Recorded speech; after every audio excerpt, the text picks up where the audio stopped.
This episode is brought to you by Abercrombie. There's nothing better than the perfect jean and going out top combo, or an outfit that perfectly matches your plans.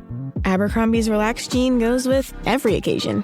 Date nights with something lace, or daytime with a cozy sweater. And their barrel jean will surprise you. It's the trend that will become a staple in your wardrobe. Abercrombie denim comes in tons of rises, fits, and washes. Find your perfect pair online or in store. Don't you love it when things are both easier and more affordable? Like when the rain washes your car for you. Or like when you save up to 10% by bundling your renters and auto insurance with USAA. Bundle with USAA and start saving. Get a quote today.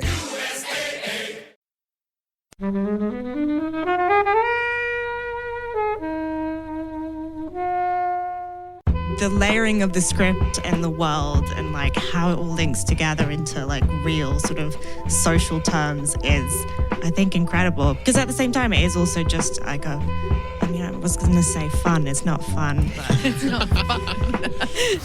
Thank you very much for listening, guys. You're listening to 111 All the Ones of Flixwatcher podcast. Hello, welcome.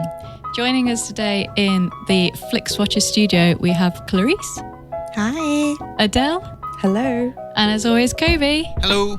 And we're reviewing Snowpiercer. Come find us on Twitter at FlixWatcherPod. Visit the website flixwatcher.tv for full listings, and don't forget to subscribe to us on iTunes and leave us an awesome review. So all films were available on Netflix at the time of recording, guys. Just as a bit of a warning, there is some bad language and there will be spoilers. You have been warned. Hello and welcome to this episode of Flixwatcher podcast. Joining us today we have Clarisse and Adelle. If you would like to tell the listeners about what you do, please. So I write about movies for The Independent. And who are you? Sorry, just so we... Oh, sorry.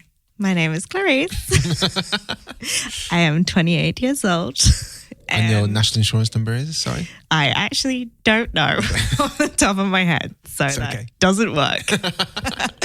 But I write about movies for The Independent and occasionally sit in for Mark Kermode on the Kermode and Mayo film show. I also have a YouTube channel called That Darn Movie Show that I occasionally post on, hopefully more. And I tweet a lot. Good. My name's Adelle, and I do know my national insurance number because I recently received one. Thank you to the Queen for giving me a national insurance number. At the moment, the Queen is entertaining Donald Trump. Oh, yeah, that's right. You don't need to. I'm an Australian living in London, and I host a YouTube channel called Roll Credits, talking about all things movies and TV and all that fun stuff.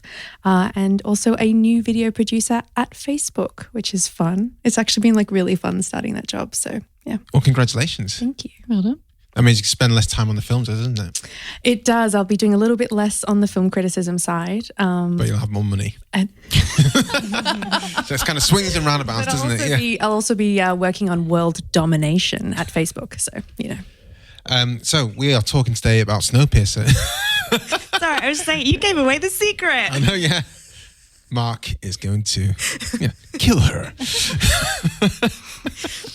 We're talking today about Snowpiercer, which was your choice, Clarisse. Yes. Can you tell us what happens in the film and then also tell us why you chose it? Yeah, so Snowpiercer is by an amazing Korean director called Bong Joon-ho, who, if anyone was following the Cannes Film Festival, he won. For Parasite. Yeah. And I'm very happy about that. But this is a 2013 film, which is a sort of dystopian based, I think it's based on French comics. And the film opens pretty much in our present day with a voiceover describing how in a bid to stop global warming, all the governments have released this chemical called CW7 into the air, and boom to boom, it accidentally freezes the entire world. And so the only survivors left are all packed into this one train that was created by this mysterious man called Wilford. And we follow the people right at the very back of the train. And they're trying to get to the front because the train is a metaphor for society. Boom. So the people at the back of the train are the working lower classes, and they're going to revolt and they're going to get to the front of the train. where the ruling classes are. It's basically a Marxist revolution, but set in a train. Helen, what were your thoughts on Snowpiercer? So this film has been around for ages, and I've wanted to see it because it didn't really get much of a release when it came out properly. Well, I don't know what happened to it. So it basically came out and a few people saw it and said, "This is amazing." And then I've spent the years ever since going, but how can I watch it? Where can I find it? And now it's arrived, and it had already been added onto my list to watch. And then thank you for choosing it. These things kind of happened at the same time, and it was like, shining light, happiness. I thought it was great. Nice. Is that it? Just thought it was great. Anything else to expand on that greatness? So the one thing when watching it is this obviously came out in 2013, and between that coming out and me watching it, Chris Evans is now obviously Captain America. So it was kind of weird watching him in something where he wasn't Captain America, but still, obviously, when you watch it, because it's Chris Evans, you just want him. You want him to win because he's Chris Evans and Captain America, and he has to win. So that I thought that was kind of weird watching it, because obviously when this would have came out, he probably wasn't as ingrained as being Captain America. And also Tilda Swinton, who I will watch in anything, and she's brilliant, and she's fantastic in this. And yeah, it's just really interesting and visually kind of weird and quirky. And I also like kind of the really extreme, like nasty, horrible bits in it. Adele. Yeah, this is a brilliant allegory of a film.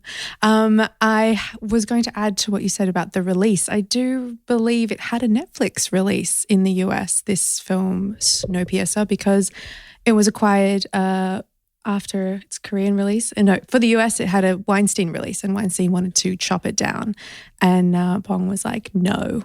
So they were back and forth for such a long time. So it was already releasing on DVD in the European market before it even had its cinema release in the US, or some kind of shenanigans like that. But then it was never released in the UK cinematically, which is why a lot of people in the UK just never got a chance. It was one of those films that, like, such back in the 80s, like, have you seen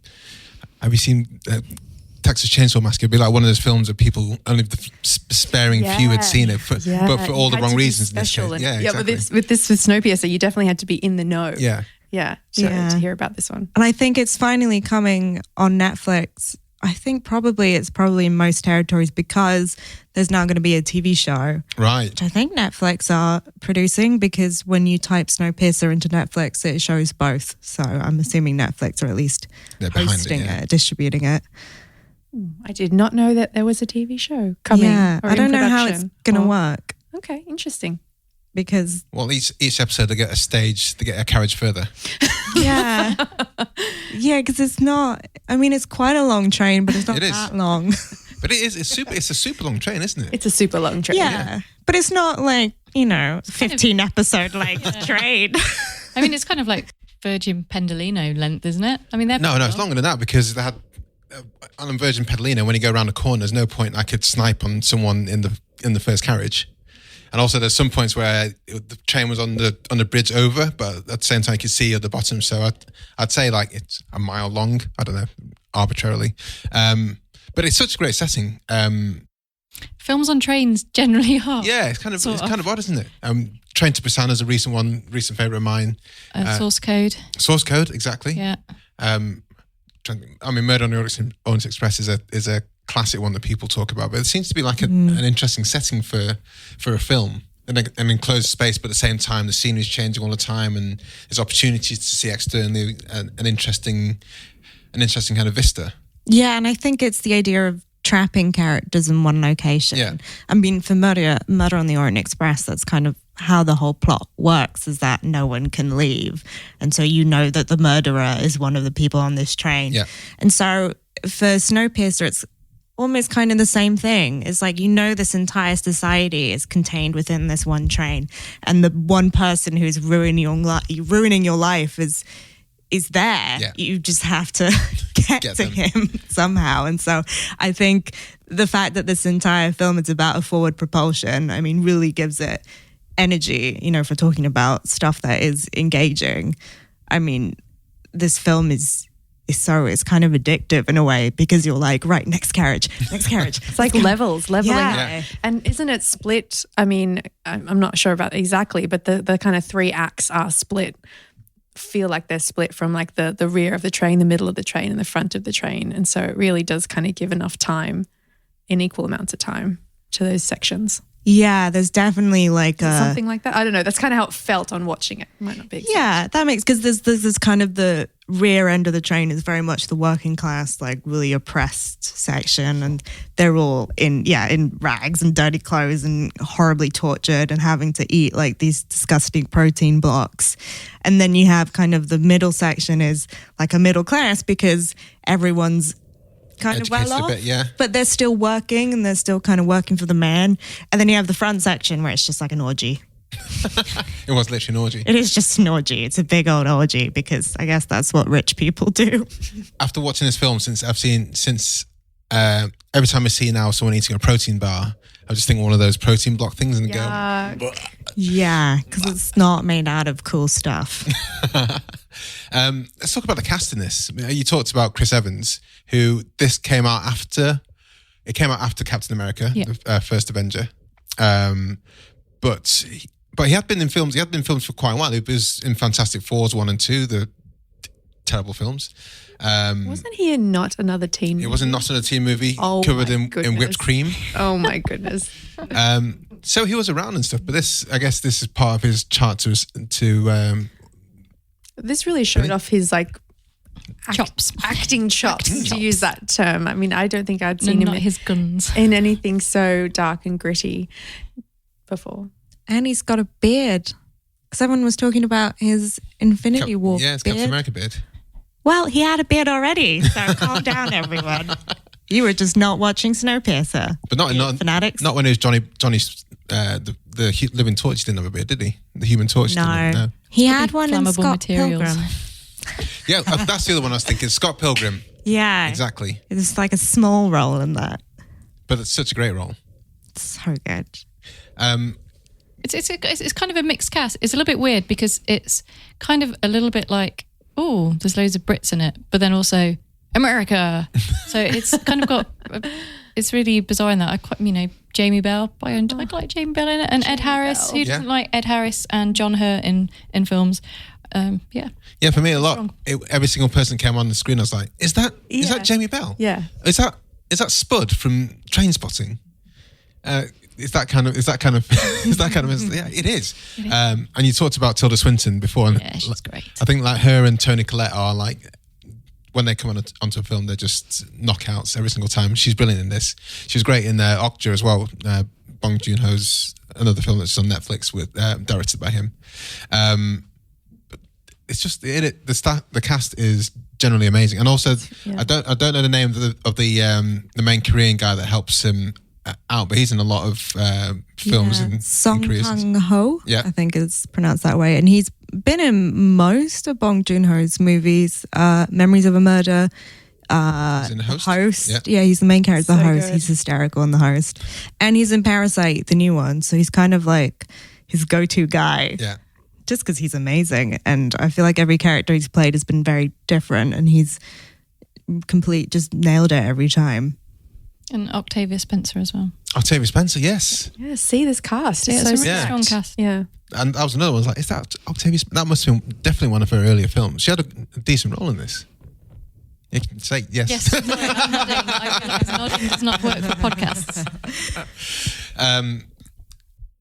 I guess we talked about films on a train, but also there's the kind of dystopian, comparing to other dystopian films. And I think at this time, there was the Hunger Games films as well, which kind of tie in with, the general arc of the Hunger Games film is trying to get to the capital and wreaking vengeance. And this has a similar kind of arc, albeit in a lot more contracted time period, and finding that one person and taking them down to then hopefully free all the underclasses. Yeah, and visually it's quite similar in terms of, if you look at how the back end of the train are dressed versus the front end has that same sort of capital, like ridiculous hair and like a lot of elbows pomposity. Yeah, like stuff on elbows and stuff on shoulders. It's like popping out. It's hard to describe, but there's like a similar design going on in between those two movies. With all of the costuming and the yeah, it's just like ridiculous costumes for the rich people. The decadence of it all. Yeah. Sorry, I'm just looking at is Chris Evans' beanie in this picture. Good. He rarely takes the beanie off during the film. It's kind of a tough film to watch. It's not an easy watch. This next to Hunger Games, obviously Hunger Games is a YA affair, isn't it? Young adult affair. But this is it's very dark. Yeah, very dark and very brutal, very bloody in places. The fight scenes don't really hold back. And I think that's testament to Bong Joon-ho, and the Korean filmmaking doesn't tend to hold any punches. Yeah, and just like what I really, really love about him as a director is that like each of his movies has really been contained within its own genre. Like Okja's so different to this. I mean, Okja's like sort of still quite dark, but also sort of a cutesy like little girl and animal like fairy tale. It's like a Disney film, but yeah, with the like messed real. up stuff in it. And so he manages to make all these and The Host is like a big monster flick. He manages to make these very different movies that each of them still contain this very strong social message. Yeah. And I mean, you could deconstruct Snowpiercer for days and like, how does it link up to the Communist Manifesto? Because there's that line where they're like, if we control the engine, we control the train. And it's like, oh yeah, seize the means of production. So it's the layering of the script and the world and like how it all links together into like real sort of social terms is, I think, incredible. Because at the same time, it is also just like I was going to say fun. It's not fun, but it's not fun. Engaging genre. Yeah. And like, I think the action scenes are quite cool, even though they're really gory. But the action scenes are amazing. Yeah. The fight choreography, it's really up close and personal, and it does feel very claustrophobic because the camera is like right up in their faces and there is no space in that train. Yeah. And there's one particular fight scene where they go through a tunnel and all the lights go off. Obviously the it's dark, and it's just like it's so tense, and you just hear bones crunching, and it's so well done. I really like that guy he doesn't speak, does he? But he's got tattoos all over him. He's a really wily kind of fighter, and he captures one of the guys, and he's got a tattoo that says "Die or Surrender," and he kind of forces that interaction. Is that pick? I wish I had a tattoo that just had two choices on it. I was thinking, will it always work? No. Like pizza or sushi. But yeah, I love that it works on those two levels. You can sit and deconstruct it and look into all the meanings, but at the same time, just as a dystopian pick, it works beautifully. It's just like an action movie. Well, yeah, that's it, because it's almost like in the same kind of vein as like The Raid or the first John Wick, where it's characters get from A to B by destroying all the different things in the middle. Yeah, and using lots of weapons. Yeah. My favorite bit is when Octavia Spencer cracks an egg on a child's face. It's really easy to miss. Yeah, she's kind of walking away from the camera, right? It's just full on smashes an egg in a child's face and then eats the egg. Yeah. I think I missed that. I must have missed that. When it's the scene when they're in the primary school. In the school bit, Yeah.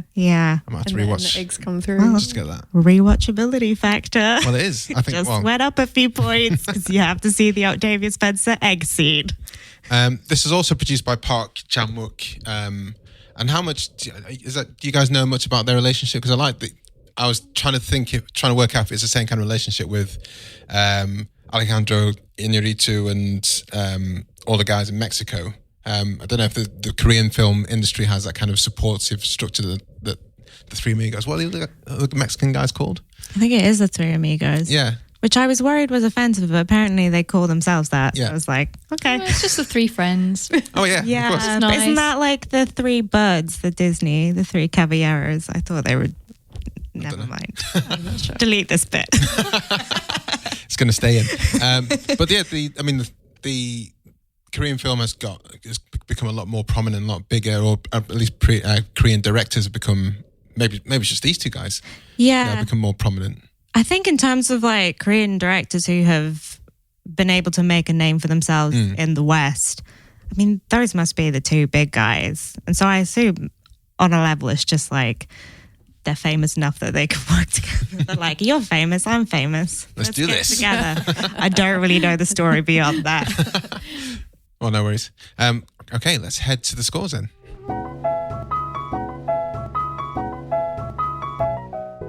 Girl, you have got to try this Laneige lip mask. Trust me, my lips needed that love. Love these vanilla vibes from Kayali. That top note is just so smooth. Smooth and stunning. That's what you get with this K18 hair mask. Those brands everybody's talking about, they're at Sephora. Discover the hype with the hottest names in beauty, including Laneige, KLE, K18, and Rare Beauty. Only at Sephora. Welcome to the Flixwatcher scores. They are all out of 5. You may have decimal places if you wish.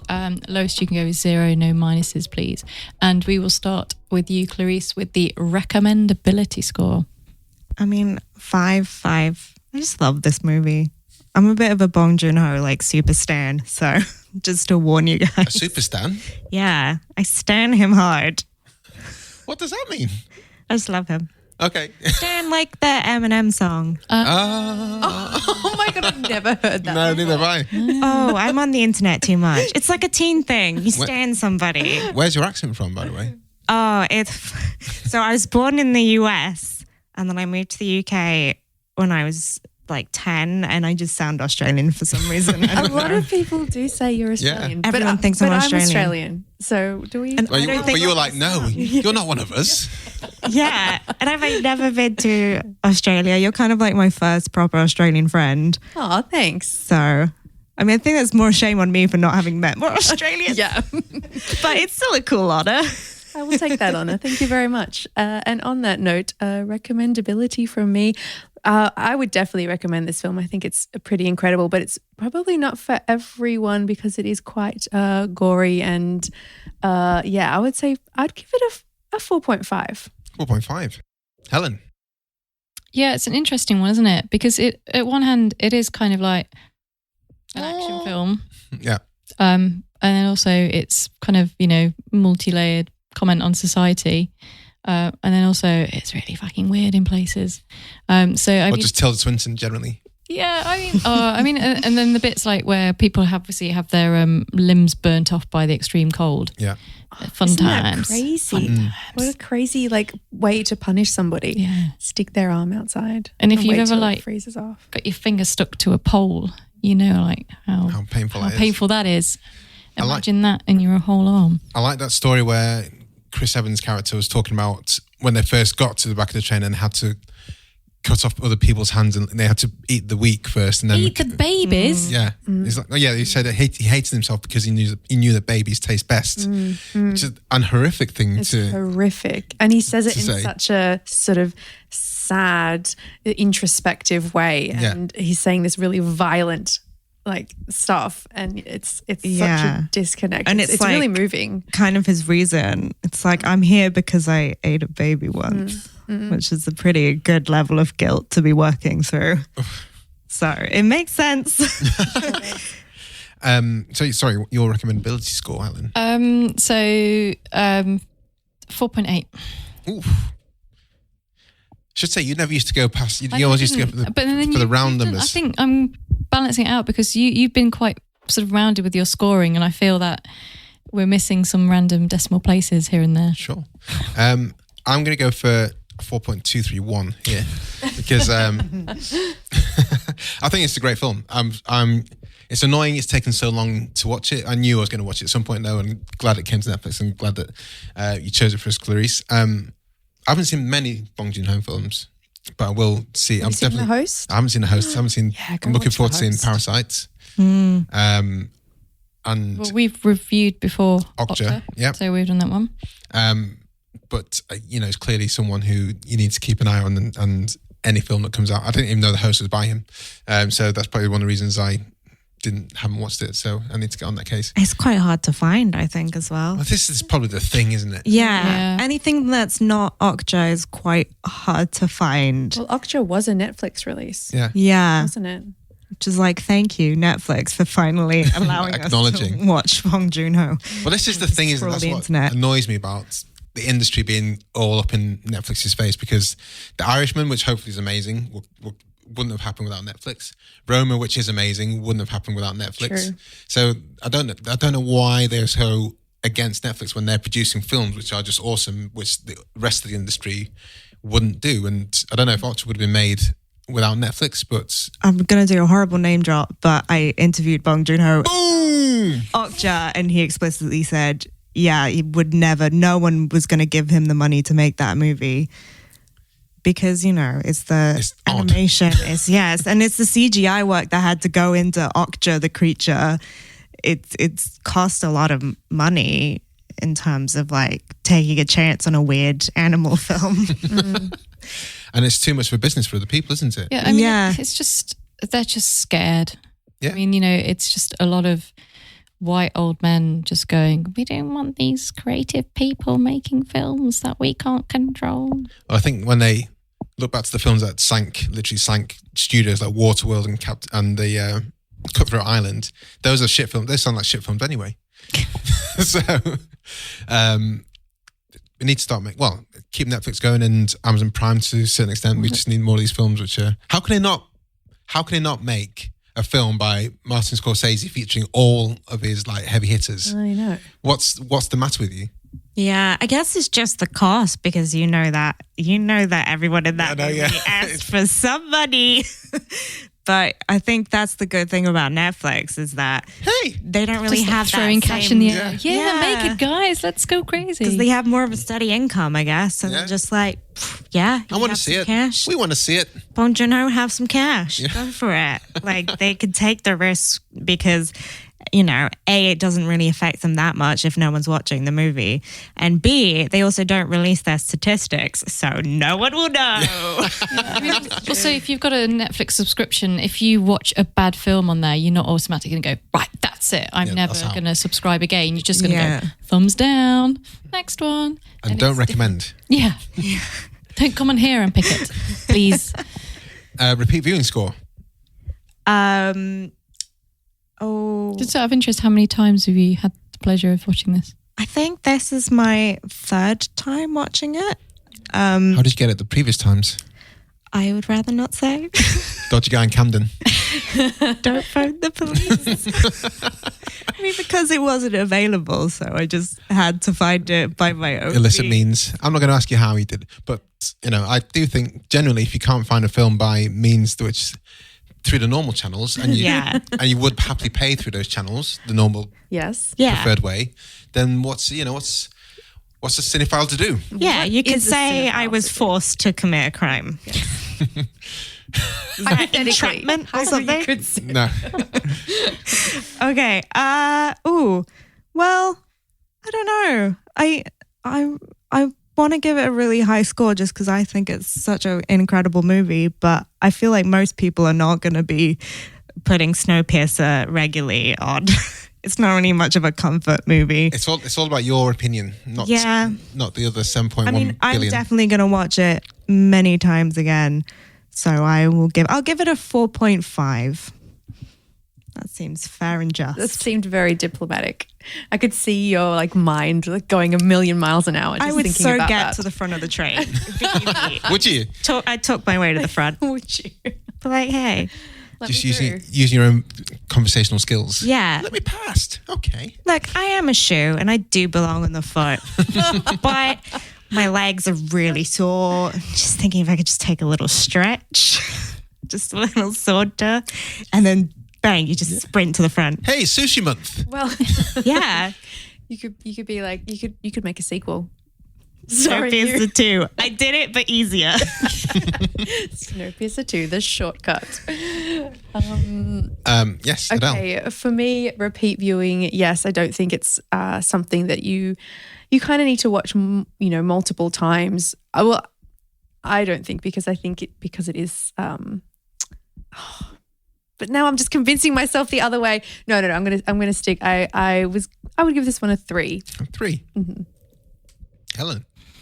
So I've only seen this once, and I think I will probably want to watch it at least another time, because there's quite a lot going on in it. But it is 2 hours, and as we've already said before, there are a lot of other films in the world. So on that, I'm going to go for 3.5. Yeah, I'll definitely watch it again. Not sure how often, because it is a bit of a tough watch, and it does. When we go to the engagement score, it does require, I think. It's very intense. It's very intense. It's more. I know we compared it to John Wick and The Raid, but those films you can just kind of switch off and let it kind of wash over you, because there's no real levels in those films. Yeah. But this one, because there is subtext. Layers. Yeah, exactly. Yeah, but you have to pull apart. I guess it's like if John Wick, but like, can I say what happens at everyone knows about the puppy, right? What, the start of John Yeah. Wick? Okay. I'm allowed to say that, right? Yeah. Okay. The start of the first John Wick. Yeah. It's like John Wick, but if the puppy kept dying every other scene. It's Snowpiercer. Because I feel like John Wick, you have his words, you're like, I'm really sad, but then you kind of get over it. But if it just kept coming back, it was like, by the way, remember when that puppy died? That was really sad, wasn't it? I'm going to go for 3.5 as well with Helen. Because I think it should be watched again. Yeah, but also it is quite intense, and even though you probably will get more of the layers and a kid egg in the face. Sure. Yeah, it's not like, oh, I'm going to sit Snowpiercer around and have a fun Friday night. Yeah. That's what I would. I have really weird taste in comfort movies. You really do. Yeah. Famously, speaking of South Korean films, Stoker by Park Chan-wook is my comfort movie. That's your comfort movie? Yes. Is it the neck breaking scene? Oh, sorry, not to spoil another film. That's so dark. Something about it. dark. Getting all my covers, and then You're dancing. You're dancing through Sainsbury's with, I've got a gin and a tonic, got ice in the fridge, put on my Stoker.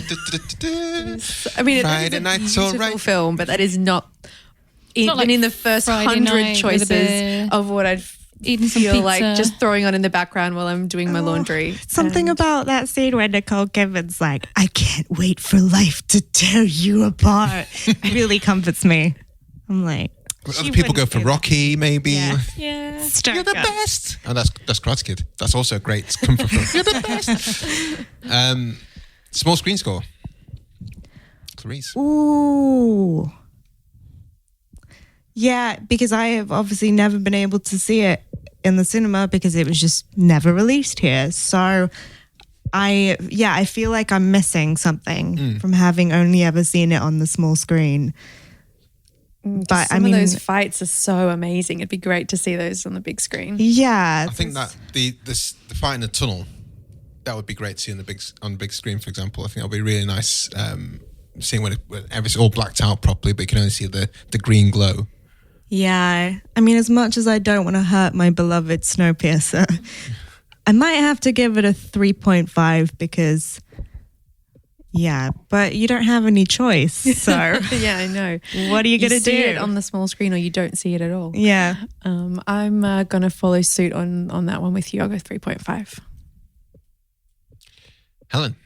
I'm going to go a little bit higher. So I'm going to go for 4 for all those reasons, but also because it is there now. So if you have been waiting patiently since 2013 because you are not a lawbreaker. Oh, this is awkward. Shame. It's called out Clarisse there. I mean, this is a kind of, I would think, the Prince Charles, this could be a thing for them, maybe. Because it's not like Cineworld are going to pull it out and go, yay, we're just going to show a remastered version or something like that. So yeah, 4 because, this is one of the things that Netflix does do is it takes films that you probably didn't know about or, got stuck in development hell and decided they were going to back them and bring them out. So, it's there. Watch it. I'm, for the same reasons as you, well, I don't know. I'm going to go for a 3.1 here. I think it would have been really cool to see this on the big screen. And it kind of smarts a bit that I didn't see on the big screen. I think some of the CGI was a bit shit in it. Maybe it's just 2013. Do you think the landscapes? Yeah, so I think maybe like when the train was breaking and stuff like that. I think it just looked a bit ropey, but maybe it's just the age of the film. Maybe it's aged not so well.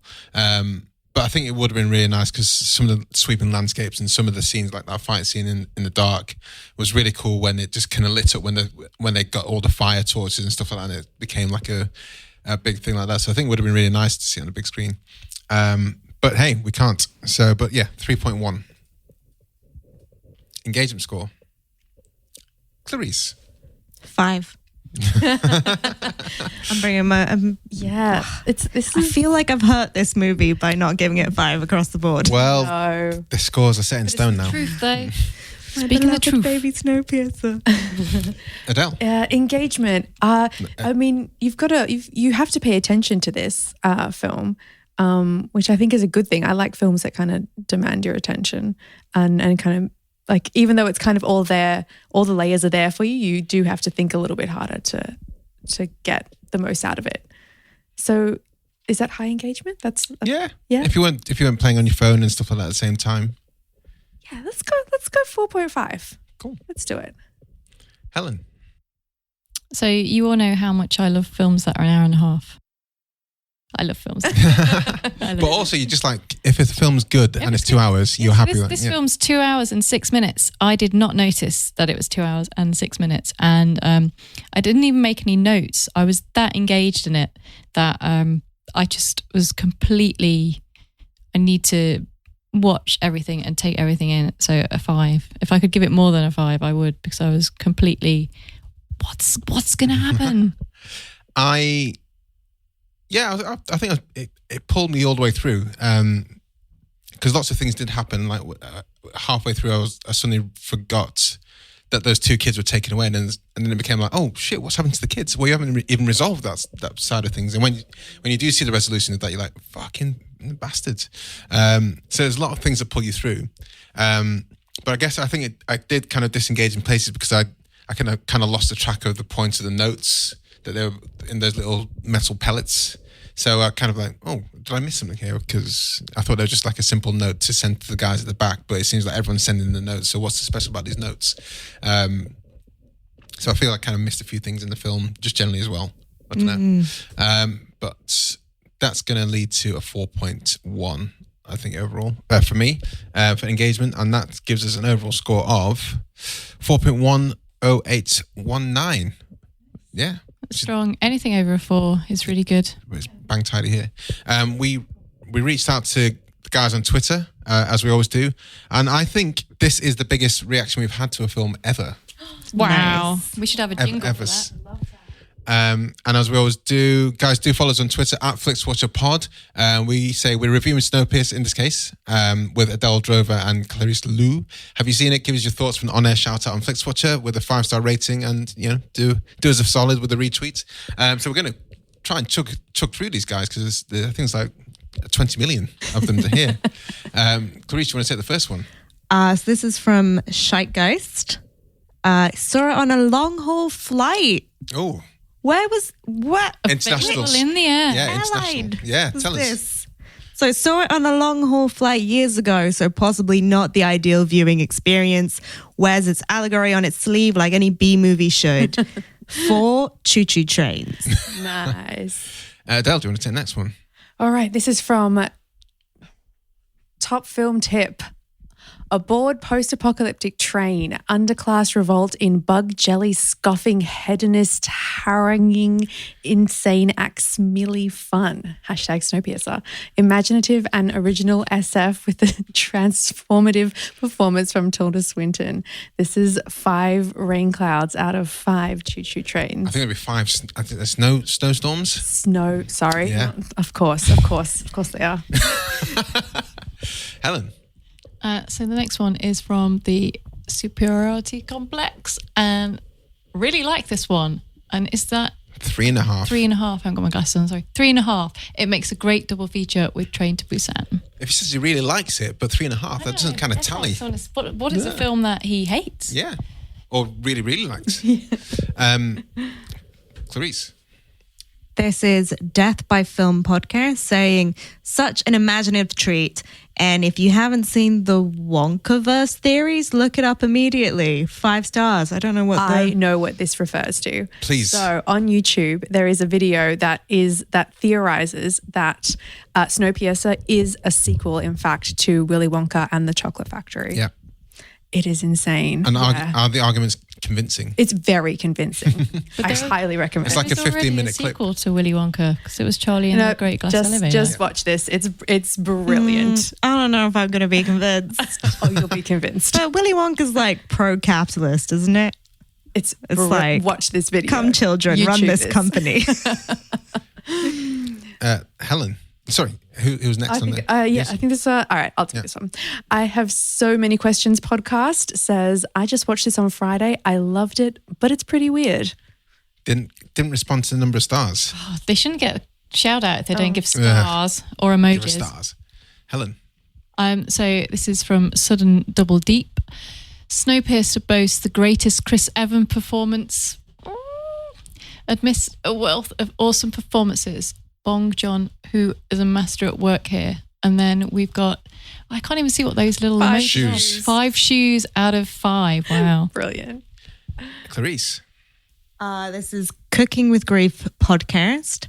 I wasn't as into it as most, but the ending really elevated it. Still thought it was good though. And it's 3.5. Would have recommended it, but would have recommended it, but wouldn't personally call it a must-see. And then there's another link to this Willy Wonka thing. Oh my God, it's such a great fan Okay, theory. I'm going to have to watch it. Adele. Okay, this is from Stephen saying, Hi, Steve. Hey, Steve. This says, the moment I started to take notice of Chris Evans, simply yet effective storytelling, brilliant scenes too. A solid 4. I'm always pushing this for people to watch. Yes. I'll leave it there. Still got only 3 more, I think. I think Yeah. we've missed one out as well. No. Do we not? Okay. So we're on Graham Hall. I can't read this. It's 4 stars, isn't it? Yeah. They're really tiny on our screen. Based on the French graphic novel, a wonderfully realised parable for class struggle, channeled through a post-apocalyptic train carrying what remains of mankind from economy class to the first class train carriages. Nice. Ooh, did he give stars? Oh, he did at the start. Yeah. Sorry, Graham. Okay, so the last couple here, guys. Thanks again for I think it is There's a lot of love. There's a lot of This responses is fun. here for Snowpiercer. Yeah, Clarisse. So this is from Being Graphic. Definitely a 5-star film. Snowpiercer is probably Evans's best role. The story is creative, inspiring, and oddly satisfying in ways our brain didn't know it could be. Oh, your brain didn't know. It's not a collective R. That was weird. Oddly satisfying in ways your brain didn't know it could be. It speaks subtle messages of unfairness in society, hope, and struggle, where there are no heroes, just survivors. Ooh. Nice. Yeah. And this comes from Firestarters podcast. I only watched it because at Cooking with Grief said it's a sequel to Willy Wonka's Chocolate Factory. I ended up really liking the film and was just looking forward to see what was waiting further ahead on the train. 4 stars from me. And the last one, Helen. Jean Parmesan. Watched it last night. 4 stars. The dystopian themes of the film made for thought-provoking viewing. I was completely gripped and sucked into the world of the story. Excellent performances from a fantastic cast. Would recommend the movie to others.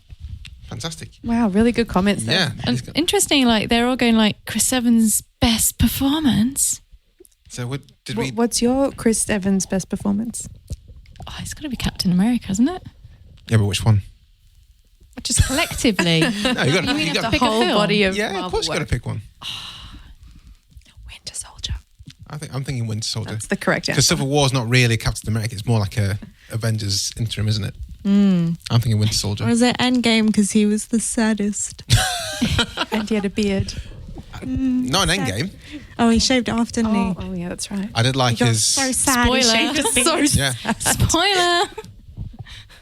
I don't think it's a spoiler with the beard's gone. It's in the trailer. Yeah, it's on the poster. Yeah. Thank you so much, guys. Can you tell us where we can find you online, and then we'll sign off and say thanks to Jasper and the rest of the guys. Yeah, so I'm sure on the podcast it'll tell you how to spell my name, but you can use it to find me on Twitter and Instagram, and also That Don Movie Show on YouTube. And you can see more from me over on my YouTube channel, which is Roll Credits, or you can find more on my website, which is www.rollcredits.net. Thank you very much, guys. Thanks for coming on. Thank you. Thank you. Bye. Bye. Thanks very much for listening, guys. Please don't forget to hit subscribe wherever you listen to podcasts. Leave us your 5-star review and do follow us on social media. We are at FlixWatcherPod on Twitter. Special thanks to our awesome editor, Brendan Russell, for making this episode sound so sweet. And thanks to the mighty people for the tunes you can hear.